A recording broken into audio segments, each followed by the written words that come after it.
आता याच्यात काही टाइमलाईन्सचं कन्फ्युजन नको म्हणून मी हे प्रश्न विचारतोय की हा जो डेट आहे ट्रान्सफरचा, हा डेव्हलपमेंट अग्रीमेंटचा डेट आहे की PAAA डेट आहे? म्हणजे माझं इंडिव्हिज्युअल फ्लॅटचं रजिस्ट्रेशन होतं ते डेट घ्यायचं की सोसायटी जेव्हा डेव्हलपमेंट अग्रीमेंट करते, कारण हा दोन कधी कधी वेगळं असू शकतात. तर कुठली डेट ट्रान्सफर डेट समजायची? नाही, ज्या दिवशी तुम्ही बिल्डर बरोबर डेव्हलपमेंट अग्रीमेंट करता that is the date of transfer.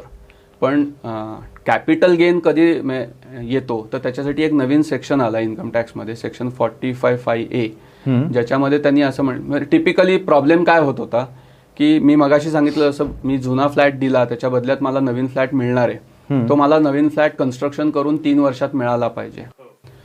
अशा केसेसमध्ये 3 वर्षाची कंडिशन एक तर तुमच्या अग्रीमेंटमध्ये पाहिजे, नाही नसेल तर तुम्हाला तसा क्लॉज घातला पाहिजे की काय समज 3 वर्षात मला पोझेशन नाही मिळालं तर त्याच्यावर टॅक्स येणार आहे तुम्हाला, मग तो टॅक्स कोणी बेअर करायचा.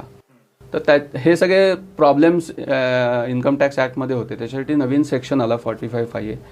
तर तो असं म्हणतो की तुम्ही टॅक्स हा जो कॅपिटल गेन झाला आहे तो तुम्ही ज्या वर्षामध्ये तुम्हाला पोझेशन मिळणार आहे फ्लॅटचं त्या वर्षामध्येच तुम्ही तो दाखवा म्हणून.